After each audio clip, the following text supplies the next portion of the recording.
everybody, back to my YouTube channel. So how are you guys? I hope you fine and doing well.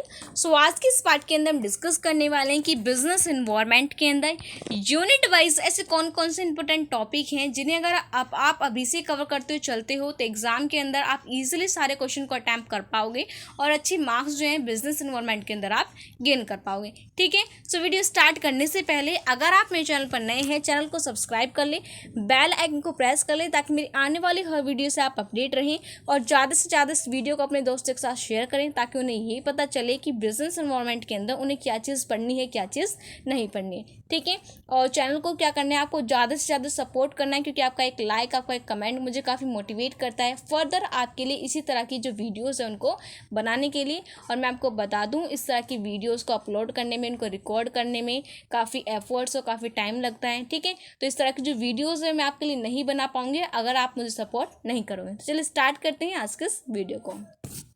सो करना क्या है, आपको ज़्यादा से ज़्यादा सपोर्ट करना है इस चैनल को। ठीक है, सो सबसे पहले देखते हैं कि बिजनेस एनवायरनमेंट का सिलेबस क्या है। इस पार्ट के अंदर मैं आपको डिफाइन नहीं करूँगी, जो सिलेबस है उसको सिर्फ आप यहाँ से देख सकते हो, इसका जो स्क्रीनशॉट है वो ले सकते हो। आपको सिलेबस मैं इसलिए दिखा रही हूँ क्योंकि सभी स्टूडेंट को सिलेबस के बारे में प्रॉपर नॉलेज होनी चाहिए।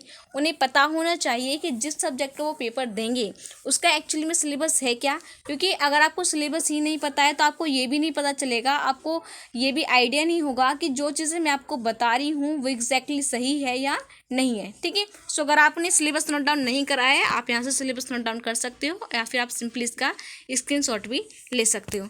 ठीक है, और आगे यूनिट के ऊपर चलने से पहले, इंपॉर्टेंट क्वेश्चन के ऊपर चलने से पहले मैं आपको बोलना चाहूँगी, अगर आपने अभी तक अपने पास नोटबुक और पेन लेकर नहीं आए हैं तो वीडियो को पॉज करके सबसे पहले नोटबुक और पेन लेकर आएँ, क्योंकि ये वीडियो सिर्फ आपको देखनी नहीं है, साथ के साथ जितनी चीज़ें मैं आपको बता रही हूँ, जिस सीक्वेंस में बता रही हूँ, आपको करना क्या है, इन सभी चीज़ों को अपनी नोटबुक के अंदर नोट डाउन करना है और वीडियो को देखने के बाद आपको करना क्या है, इन सभी टॉपिक को कवर करने की कोशिश करनी है। चलिए स्टार्ट करते हैं आज के इस वीडियो को।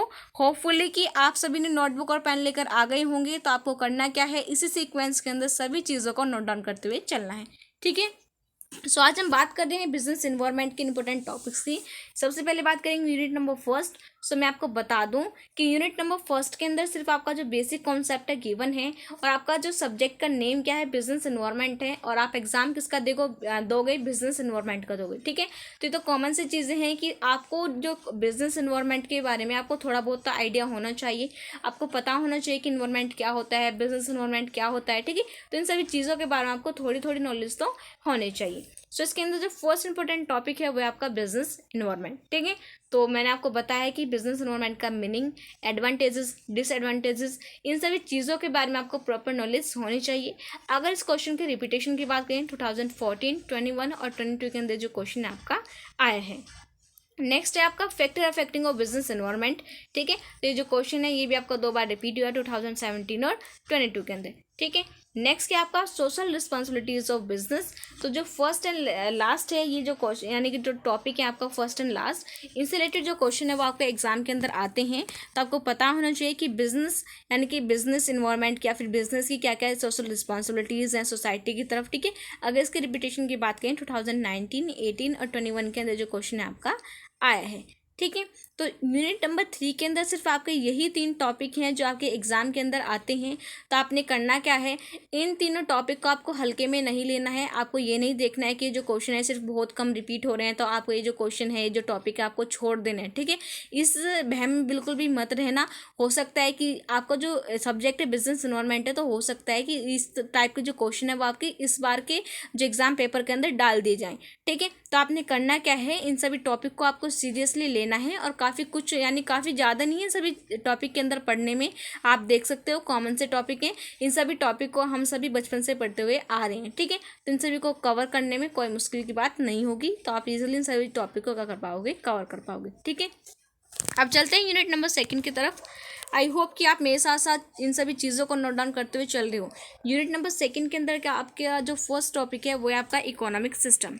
ठीक है, तो इकोनॉमिक सिस्टम से जो क्वेश्चन रिलेटेड क्वेश्चन है वो काफ़ी पूछे जाते हैं। इकोनॉमिक सिस्टम का मीनिंग क्या है, इसके मेरिट्स क्या हैं, डिमेरिट्स क्या हैं, इसके लिमिटेशंस क्या हैं, तो इन सभी चीज़ों को आपको प्रॉपर्ली स्टडी करना है। अगर इसके रिपीटेशन की बात करें 2019 और 21 के अंदर जो क्वेश्चन आपका आया था।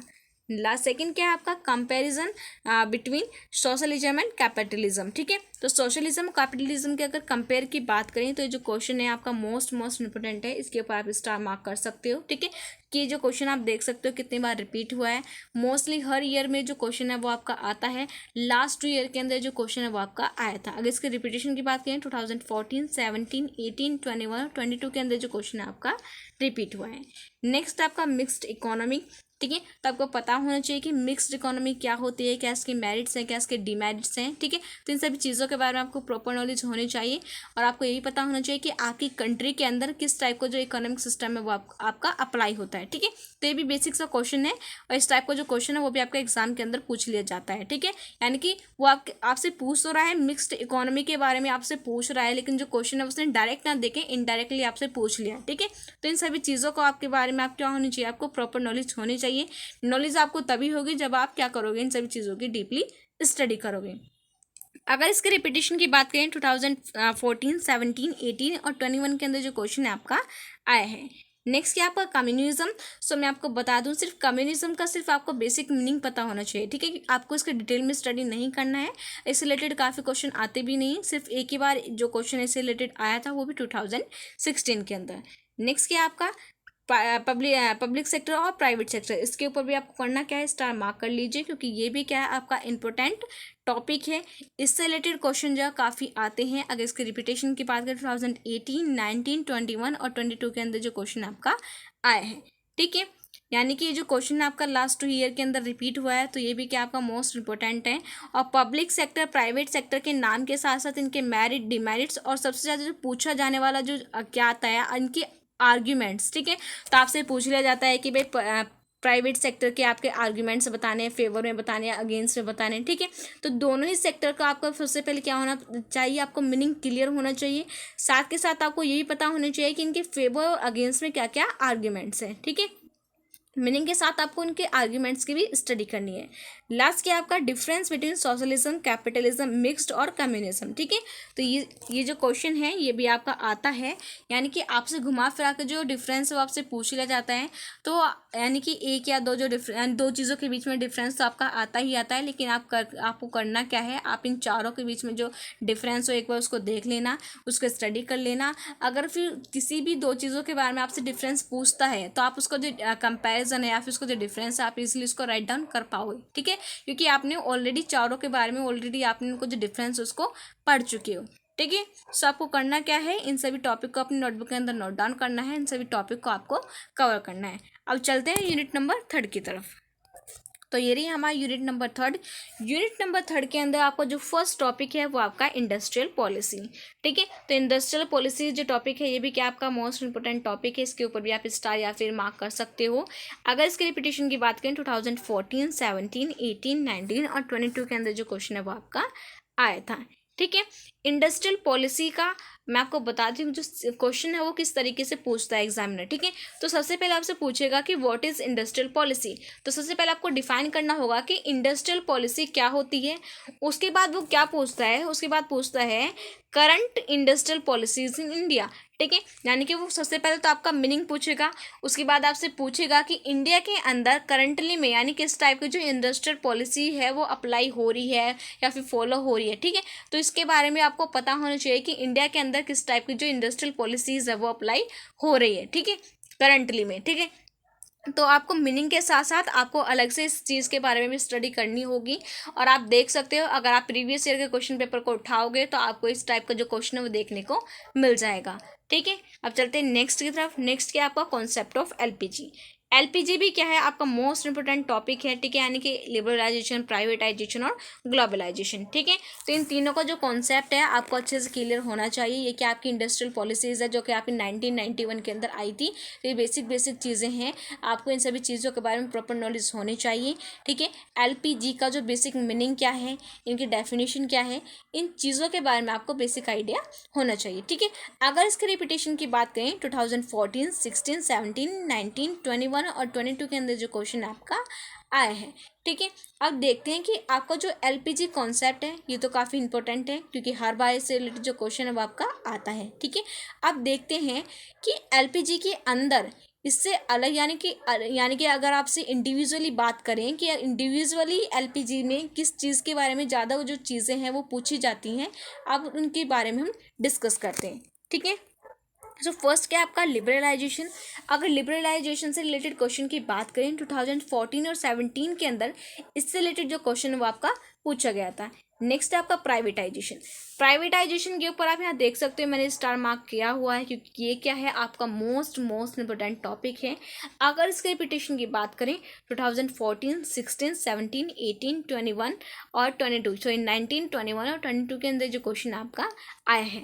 और जैसे कि आपको पता है कि इंडिया के अंदर मोस्टली अब सब चीज़ें क्या होती जा रही है, प्राइवेट होते जा रही है, यानी कि प्राइवेटाइजेशन जो है वो तेज़ी से इंडिया के अंदर बढ़ रहा है। ठीक है, तो आपसे ये भी पूछ लिया जाता है क्वेश्चन के अंदर कि प्राइवेटाइजेशन क्या है। आपको सबसे पहले क्या करना है, सिंपली आपको उसका मीनिंग बताना है। फिर आपसे एक कमेंट के बारे में पूछ लिया जाता है, आपको कोई केस स्टडी दे दिया जाएगा, फिर कोई आपको कुछ ऐसे पूछ लिया जाता है कि इंडिया के अंदर जो मोस्टली प्राइवेटाइजेशन है वो फॉलो हो रहा है, प्राइवेटाइजेशन का जो कॉन्सेप्ट है वो फॉलो हो रहा है। ठीक है, तो आपको बताना है कि जो प्राइवेटाइजेशन का कॉन्सेप्ट इंडिया के अंदर फॉलो हो रहा है ये सही है या गलत है। ठीक है, तो आपको क्या करना है, इसके ऊपर आपको अपना एक कमेंट करना है, आपको बताना है कि ये चीज़ सही है या गलत है। ठीक है, तो इस तरीके से जो क्वेश्चन है वो आपसे पूछ लिया जाता है, तो इन सभी चीज़ों के लिए आपको तैयार रहना होगा।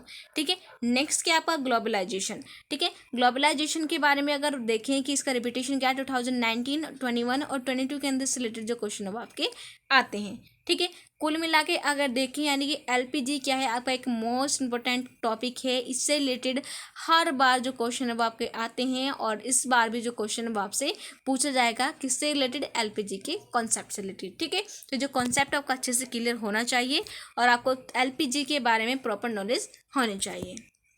नेक्स्ट क्या आपकी यूनिट नंबर 4। यूनिट नंबर 4 के अंदर जो आपका फर्स्ट टॉपिक है वो क्या है आपका मॉनेटरी पॉलिसी। ठीक है, तो मॉनेटरी पॉलिसी क्या है ये भी आपका इंपॉर्टेंट क्वेश्चन है। अगर इसके रिपीटेशन की बात करें 2014, 17, 18, 19 और 22 के अंदर जो क्वेश्चन है आपका आया था। ठीक है, अब देखते हैं कि मॉनेटरी पॉलिसी से किस टाइप का जो क्वेश्चन है वो आपका आता है। तो मैंने यहाँ पे एक इंपॉर्टेंट क्वेश्चन लिखा है। आपको मॉनेटरी पॉलिसी के साथ साथ आपको स्टडी करनी है कि मॉनेटरी पॉलिसी क्या है, कौन इसको इशू करता है, कौन इसको रेगुलेट करता है, तो इन सभी चीज़ों को आपको पता होना चाहिए। एक क्वेश्चन है वो क्या आपका, what are the power of RBI to control and regulate monetary policy. ठीक है, तो यानी कि इस क्वेश्चन के अंदर आपको बताना है कि सबसे पहले आपको डिफाइन करना होगा कि मॉनेटरी पॉलिसी क्या है। मैं आपको बता दूं ये जो क्वेश्चन आपका 15 मार्क्स के अंदर पूछा गया था। ठीक है, तो इस टाइप का जो क्वेश्चन के बारे में आपको प्रॉपर नॉलेज होनी चाहिए कि आपको मॉनेटरी पॉलिसी होती क्या है।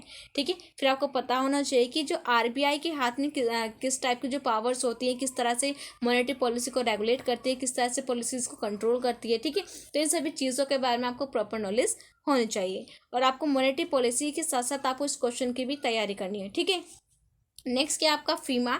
सो फीमा से रिलेटेड जो क्वेश्चन आपका 2016, 21 और 22 के अंदर जो क्वेश्चन आपका आया है, यानी कि लास्ट 2 ईयर के अंदर जो क्वेश्चन आपका रिपीट हुआ है। फिर आपका एग्जिम यानी कि EXIM, इससे रिलेटेड जो क्वेश्चन आपका 2014, 16, 18 और 21 के अंदर से रिलेटेड जो क्वेश्चन है वो आपका आया है। लास्ट क्या आपकी फिजिकल पॉलिसी, तो आपको पता होना चाहिए कि फिजिकल पॉलिसी क्या होती है, कौन इसको रेगुलेट करता है। ठीक है, किस तरह से इंडिया के अंदर अप्लाई होती है, क्या इसका वर्क होता है, तो इन सभी चीज़ों के बारे में आपको प्रॉपर नॉलेज होनी चाहिए। अगर इसके रिपीटेशन की बात करें 2016, 18, 19 और 21 के अंदर जो क्वेश्चन है वो आपका आया था। ठीक है, और मैं आपको बता दूं कि अगर आप कॉमर्स बैकग्राउंड से बिलोंग करते हो तो ये जो आपकी यूनिट नंबर 4 है इसको आप ऑलरेडी पढ़ चुके हो अपने क्लास 11th और क्लास 12th के अंदर। ठीक है, तो आपको करना क्या है, सिंपली सिर्फ इन चीज़ों का अच्छे से आपका रिवीजन करना है, एक दो चीज़ों को और अच्छे से स्टडी करना है, बाकी इन सभी चीज़ों में कुछ नहीं है। लेकिन अगर आप कॉमर्स बैकग्राउंड से बिलोंग नहीं करते हो तो आपको थोड़ी बहुत मेहनत करनी होगी, थोड़ी नहीं थोड़ी ज़्यादा मेहनत करनी होगी यूनिट नंबर 4 के साथ, क्योंकि आपको सारी चीज़ें क्या करनी है, शुरू से स्टडी करनी है। और मैं आपको बता दूं अगर इनके यानी कि इनको स्टडी करते हैं तो जब हम इनको देखते हैं ना तो काफ़ी कन्फ्यूज़न हो जाता है इन पॉलिसीज़ के अंदर। ठीक है, तो इन पॉलिसीज़ के बारे में आपको क्लियर आइडिया होना चाहिए कि एक्चुअली में इनका मीनिंग क्या होता है, क्या इनका वर्क होता है, कौन इनको रेगुलेट करता है, इंडिया के अंदर ये पॉलिसीज़ किस तरह से यानी कि अप्लाई होती हैं और किस तरह से ये चीज़ों को कंट्रोल करती हैं। ठीक है, तो इन सभी चीज़ों के बारे में आपको डिटेल में पता होना चाहिए। ठीक है, नेक्स्ट क्या आपकी यूनिट नंबर 5।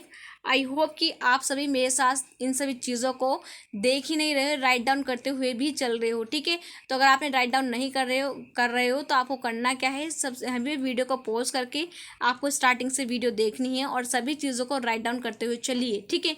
अब बात करते हैं यूनिट नंबर 5 की। यूनिट नंबर 5 के अंदर आपको जो फर्स्ट टॉपिक है वो आपका WTO, ठीक है। तो WTO के ऊपर भी मैंने क्या स्टार मार्क किया हुआ है, ये भी क्या आपका मोस्ट इंपोर्टेंट टॉपिक है, ठीक है। यूनिट नंबर 5 के अंदर मोस्टली जो क्वेश्चन पूछे जाते हैं, क्वेश्चन आते हैं, वो आपके WTO से आते हैं। तो WTO के बारे में आपको फुल डिटेल में पता होना चाहिए कि WTO का मीनिंग क्या होता है, इसको कौन रेगुलेट करता है, किस तरीके से वर्क करता है, ठीक है। इसके एडवांटेजेस क्या हैं, डिसएडवांटेजेस क्या हैं, इसके रूल्स क्या हैं, ठीक है। और किस तरह से ये जो WTO सभी चीज़ों को कंट्रोल करता है, रेगुलेट करता है, तो इन सभी चीज़ों के बारे में आपको अच्छे से पता होना चाहिए। अगर इसके रिपीटेशन की बात करें 2014, 17, 18, 19, 21 और 22 के अंदर जो क्वेश्चन है वो आपका आया है, ठीक है। मैं आपको और बता देती हूँ कि हर बार जब भी आपका एग्ज़ाम आता है या बिजनेस इन्वायरमेंट का एग्ज़ाम कंडक्ट होता है तो WTO से रिलेटेड आपके 2 क्वेश्चन तो आपके आते ही आते हैं, ठीक है। मिनिमम 2 क्वेश्चन तो आपके आते ही आते हैं। अगर एक क्वेश्चन तो आपका 15 मार्क्स के अंदर कंफर्म आता है, ठीक है। अगर दूसरे क्वेश्चन की बात करें या तो वो 7.5 मार्क्स के अंदर पूछ लिया जाता है, फिर आपके 3 मार्क्स के अंदर वो क्वेश्चन जो आपका आ जाता है, ठीक है। तो बात क्या हो रही है, आपकी 15 मार्क्स की हो रही है, तो इसलिए आपको WTO को अच्छे से स्टडी करना है क्योंकि आपके जो 15 मार्क्स वो आपके WTO के अंदर कवर होंगे, ठीक है। और जो सेकंड क्वेश्चन की बात करें तो आपका 3 नंबर के अंदर यानी 3 नंबर के अंदर आएगा, फिर 7.5 नंबर के अंदर जो सेकंड क्वेश्चन आपको आ जाता है, किससे रिलेटेड, WTO से रिलेटेड, ठीक है। नेक्स्ट क्या है आपका इंटरनेशनल ट्रेड। तो आपको पता होना चाहिए कि इंटरनेशनल ट्रेड क्या होता है, किस तरह से जो इंटरनेशनल ट्रेड है वो किस तरह से वर्क करता है, ठीक है। तो इन सभी चीज़ों के बारे में आपको अच्छे से पता होना चाहिए। अगर इसके रिपीटेशन की बात करें 2014 और 17 के अंदर जो क्वेश्चन है आपका आया था, फिर से मैंने यहाँ पे एक जो इंपॉर्टेंट क्वेश्चन है वो आपका लिखा है, यानी कि आपको WTO के साथ साथ इस क्वेश्चन को भी आपको अच्छे से तैयार करना है। Role of WTO international trade, ठीक है। तो आपको बताना है कि सबसे पहले ये जो क्वेश्चन है मैं आपको बता देती हूँ, 15 मार्क्स के अंदर जो क्वेश्चन है वो आपका आया था, ठीक है। तो इस तरह के जो क्वेश्चन आते हैं उसके अंदर आपको बताना होगा सबसे पहले कि WTO क्या होता है, इंटरनेशनल ट्रेड क्या होता है। फिर उसके बाद आपको डिफाइन करना है कि इंटरनेशनल ट्रेड के अंदर WTO किस टाइप का जो रोल है उसको प्ले करता है, ठीक है। लास्ट क्या आपका ई-कॉमर्स, यानी कि जो ई-कॉमर्स क्या है आपका एक नया टॉपिक है। अगर आप प्रीवियस ईयर के जो क्वेश्चन पेपर अगर आप उठाकर देखोगे तो ई-कॉमर्स से रिलेटेड आपको कोई भी क्वेश्चन जो आपको नहीं दिखेगा, वो इसलिए नहीं दिखेगा क्योंकि ई-कॉमर्स से जो टॉपिक है वो आपका इसी बार आपके सिलेबस के अंदर ऐड ऑन हुआ है। तो आपने करना क्या है, इन सभी चीज़ों के साथ साथ आपको ई-कॉमर्स की भी स्टडी करनी है, ठीक है। अब आप जैसे कि हम सभी क्या है, एक मॉडर्न वर्ल्ड का हिस्सा हैं, ठीक है। हम सभी क्या करते हैं, डे बाय डे हम क्या करते हैं, ई-कॉमर्स का काफ़ी यूज़ करते हैं, काफ़ी डिपेंड हो चुके हैं ई-कॉमर्स के ऊपर। तो आपने करना क्या है, वैसे तो आप सभी को पता है कि ई-कॉमर्स होता क्या है, किस तरह से वर्क करता है, हम किस तरह से ई-कॉमर्स के ऊपर डिपेंड है, ठीक है। लेकिन सभी चीज़ों को लिखना कैसे है, बिजनेस के लैंग्वेज में किस तरह से राइट डाउन करते हैं, क्या इसका मीनिंग होता है, इन सभी चीज़ों के बारे में आपको प्रॉपर नॉलेज होनी चाहिए, ठीक है। अगर आप सिलेबस के अंदर देखोगे तो उसमें मिंत्रा वगैरह का कुछ एग्जाम्पल दिए हुए हैं, तो आप इन सभी के एग्जाम्पल देख सकते हो। आप देख सकते हो कि मिंत्रा जो है किस तरीके से वर्क करता है, किस तरीके से अपने कस्टमर बनाता है, किस तरीके से जो प्रोडक्ट है उसको सप्लाई करता है, ठीक है। तो इन सभी चीज़ों के बारे में वैसे तो आपको पता है, लेकिन फिर भी आपको पता होना चाहिए कि बिजनेस की लैंग्वेज में हम इन सभी चीज़ों को किस तरह से डिफाइन करेंगे, ठीक है। तो इन सभी चीज़ों के साथ आपको करना क्या है, ई-कॉमर्स की भी तैयारी करनी है, ठीक है। तो ये क्या थे कुछ इंपॉर्टेंट टॉपिक्स थे यूनिट वाइज जो हर बार रिपीट होते हैं और इस बार भी जो इस टॉपिक है वो आपके आएंगे। तो आपने करना क्या है, इन सभी टॉपिक को अच्छे से स्टडी करना है, तैयार करना है और कोशिश करिए कि अभी से अपने जो स्टडी के अंदर लग जाएंगे, ठीक है। और वैसे मैं आपको बता देती हूँ, मैं सॉरी बोलना चाहूँगी क्योंकि एक स्टूडेंट है, मुझे उसका नाम याद नहीं आ रहा, लेकिन वो स्टूडेंट काफ़ी दिन से बोल रही थी मुझसे कि बिजनेस एनवायरनमेंट के जो इंपॉर्टेंट टॉपिक्स हैं उनकी जो वीडियो है वो अपलोड कर दीजिए, लेकिन कुछ मुझे जो टाइम है वो नहीं मिल पा रहा है, काफ़ी बिजी शेड्यूल होने के कारण, ठीक है। जिसकी वजह से यानी कि अभी जो लेक्चर है मैं रात के अंदर रिकॉर्ड कर रही हूँ, तो काफ़ी रात हो रही है, उसको रात के अंदर रिकॉर्ड कर रही हूँ, ठीक है। तो टाइम की वजह से जो चीज़ें हैं वो थोड़ी पेंडिंग में हो रही हैं, लेकिन मैं कोशिश करूँगी जो आपकी जो डिमांड है उसको टाइम पर फुलफ़िल करूँ, ठीक है। तो आपने करना क्या है, आपको नेक्स्ट वीडियो किस टॉपिक के ऊपर चाहिए आप उसको कमेंट सेक्शन के अंदर नोट डाउन कर दीजिए, उसकी जो वीडियोज़ है मैं आपके लिए अपलोड कर दूँगी, ठीक है। और आपने करना क्या है, इन सभी चीज़ों को अच्छे से तैयार करना है, अपने टाइम को बिल्कुल भी वेस्ट नहीं करना है। अभी आपके पास क्या है, गोल्डन अपॉर्चुनिटी है, गोल्डन टाइम है, आपको इसको अच्छे से यूटिलाइज़ करना है, ठीक है। और जाते वक्त मैं यही बोलना चाहूँगी कि अगर आपने मार्केटिंग मैनेजमेंट और ह्यूमन रिसोर्स मैनेजमेंट और क्वांटिटी टेक्निक्स और बिजनेस के इंपॉर्टेंट टॉपिक्स की वीडियोस नहीं देखी हैं तो इनके जो लिंक है मैं आपको डिस्क्रिप्शन के अंदर प्रोवाइड कर दूँगी, आप वहाँ से जाकर उन वीडियोज़ को देख सकते हो और उन सभी चीज़ों की तैयारी कर सकते हो, ठीक है। और अगर आप चाहते हो कि इस तरह के जो वीडियोज़ इस तरह का जो कंटेंट है मैं आप सभी के साथ शेयर करूँ, आपके लिए अपलोड करूँ, तो आपने करना क्या है, अपना जो सपोर्ट है मेरे साथ बनाए रखना है, ज़्यादा से ज़्यादा सपोर्ट करिए ताकि जो चैनल है आपके साथ ग्रो हो। और मैं आपको इस तरह की जो वीडियोज़ कंटेंट को क्रिएट करने में, लेक्चर को रिकॉर्ड करने में काफ़ी एफर्ट्स लगते हैं। सो इन सभी चीज़ों को आपको ध्यान में रखना है और चैनल को सपोर्ट करना है। So thank you very much everyone for watching this video. If you new on my channel so don't forget to like, comment and subscribe. Bye bye, see you in the next video.